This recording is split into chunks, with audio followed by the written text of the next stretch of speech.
Assalamualaikum warahmatullahi wabarakatuh. Hari ini kita akan konfigurasi DHCP melalui Debian dengan Debian 12 atau di Debian 12 dengan September. Oke, yang pertama karena ini Debian 12 jadi pastikan paketnya itu sudah diupdate dulu. Kalau mau update, apt update.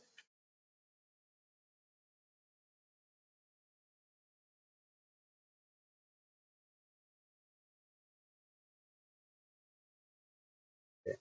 Jadi kalau update-nya sudah selesai, selanjutnya kita install apt install PHP DHCP server.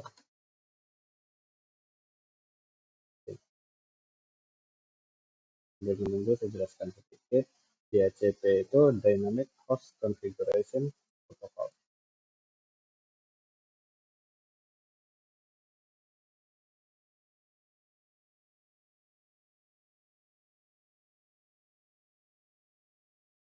Intinya dynamic ini berarti IP-nya itu nanti otomatis. Nah, kita ini membuat DHCP server. Berarti kita mau servernya ini bisa memberi IP secara otomatis kepada klien yang terhubung. Itu inti singkatnya. Nah, selanjutnya setelah instalasinya, ini memang banyak yang seperti ini, tapi oke.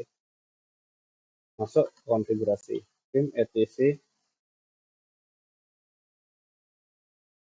dhcp dhcpd.com. Di sini kita scroll ke bawah. Nah, di bagian ini ada a slightly. Ini kita hapus tanda pagar mulai dari net. Oh ya, karena kita pakai vim, jadi sebelum menghapusnya ini tekan dulu i. Kalau enggak akan bisa. Sampai kamu tua, anakmu tua, cucumu tua juga nggak akan bisa berubah. Tekan i, baru kita setelah tekan i dia masuk ke mode insert, baru kita bisa edit. Oke. Nah, di sini ada subnet, tuliskan subnet IP yang kita pakai 200.220.0, ini saya. Kemudian karena per 24 jadi ini juga 0. Range itu berarti dia bukan diartikan sebagai jarak, tapi IP yang mau kita kasih itu dari berapa sampai berapa. Nah, misalnya 200, 220, 20. Nah, berarti ada yang pertama nanti akan dapat IP 20. Kemudian 200, 220, 50. Nah, ini berarti ada range antara 220, 20 hingga ke 20, 50. Berarti ada sekitar 30 klien. Nah, selanjutnya di sini kita buat di server. Ini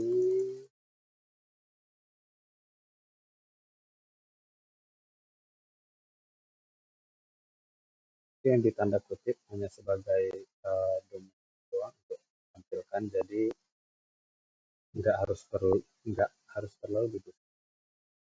Kemudian option router masukkan IP server yang kembali di bawahnya. Enggak sih, kasih itu. Nah, kalau udah selesai kita simpan. Nah, lalu selanjutnya masuk ke konfigurasi ISP DHCP server.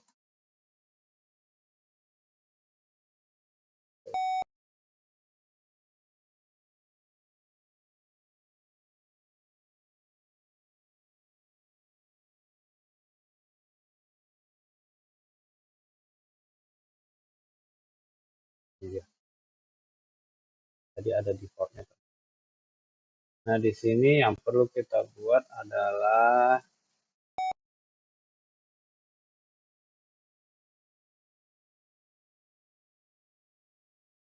DCPD v4. Ini .conf kita buka. Kemudian di bawah ini interface V4 kita pakai tadi NS36 untuk karena ini adaptornya ada dua. Jadi kalau adaptor kita cuma satu, umumnya itu hanya NS33. Karena ini yang dipakai untuk ke kliennya itu yang adaptor yang kedua jadi NS36. Nanti kita buka selanjutnya.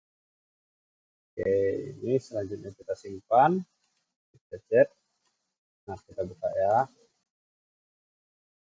Salah, ternyata NS37. Jadi IP itu tadi 221 ada di NS37. Jadi harusnya kita masukkan ke NS37. Kita balik kembali, kita kembali lagi. Hapus nanti simpan. Oke, selesai. Selanjutnya kita restart etc init.d isc dpp server restart. Oke, selesai. Nah, kalau udah selesai, kita lanjut ke tahap pengujian. Nah, pengujiannya itu kita buka control panel. Nah, di sini kalau saya terhubung dengan VMnet 2. Nah, untuk melihatnya itu yang pertama masuk ke setting, VM, setting. Kemudian nah di sini yaitu adapter 2. Saya custom ke VMnet 2. Berarti saya menggunakan VMnet 2 untuk tempat antara klien dan server itu terhubung. Nah, berarti konfigurasinya itu yang kita buat itu di VMnet 2. Nah, ini kan IP-nya masih statik nih. Ini kita ganti ke dinamik. Kita ganti ke dinamik, pilih yang atas, obtain. Oke. Oke. Selanjutnya, double klik details. Nah, ini yang tadi, .l yang di dalam kutip tadi. Nah, kemudian ini IP yang sesuai dengan range yang kita berikan. Tadi kita buat IP range itu antara 200-220 hingga 20-50. Nah, ini karena klien yang pertama, jadi dia dapat 20-20. Nah, selanjutnya ini gateway, DCP server, DNS server sesuai dengan IP yang kita tuliskan tadi. Oke, kalau sudah seperti ini berarti itu sudah berhasil. Kalau ada yang kurang, mungkin bisa dicek lagi konfigurasinya. Atau kalau tidak muncul, coba cek koneksi antara server dengan kliennya. Mungkin ada bermasalah. Kalau sebelumnya IP statik, coba ping aja dulu. Itu yang paling gampangnya.